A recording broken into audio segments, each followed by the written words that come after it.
Tonight on the 10 o'clock news, we're hearing from Jacksonville City Council members after 3 people were shot inside a hotel this morning. It happened near the Red Roof Inn on Youngerman Circle. That's in Argyle Forest. News for Jax reporter Marilyn Parker has been following this story all day. She joins us live from that same Red Roof Inn. Marilyn, violence coming out of this hotel is not new to city leaders, but after this morning's shooting, will they do anything different?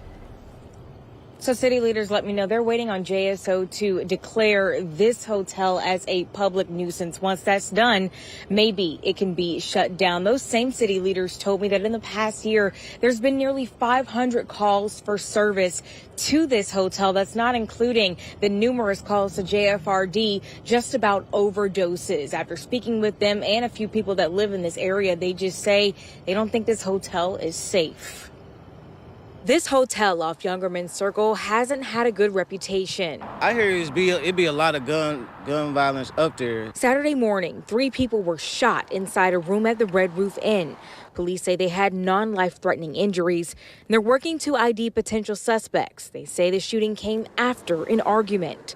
A man who lives nearby says the crimes he hears about at the hotel are crazy. It makes me think like, I could be walking to school or walking home or walking to the bus stop or anything, and I could be an innocent bystander one day, and yeah, it's scary. I spoke with City Council member Randy DeFore, who says from September 2021 to September of this year, there were 489 calls for service to the hotel and numerous calls to JFRD for overdoses. And because of both of that, we have asked the sheriff to investigate this property to determine whether it constitutes a public nuisance so that it may be referred to the Public Nuisance Abatement Board. Hours after the shooting, we saw police come back to the hotel. A sergeant with JSO's violent crime unit says they spoke with the manager who is working on getting security to make the hotel safer. DeFore says the hotel being private property shows how important the Public Nuisance Abatement Board is because it gives them a tool to close down the business. So at this moment, we're waiting on JSO.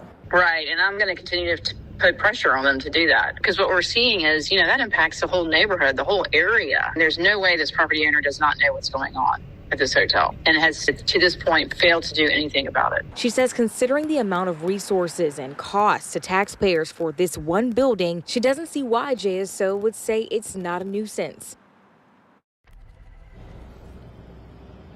And if the hotel gets shut down, we're not exactly sure what would happen to the people that are here. It could contribute to more of them being out on the streets. We do know that the hotel offers weekly and extended stay options. As far as the investigation into this morning's shooting, police say they are reviewing video and are still speaking with folks in the area who may have seen or heard anything. If you can contribute in any way to this investigation, you're asked to call JSO or Crime Stoppers. Reporting live tonight, Marilyn Parker, Channel 4.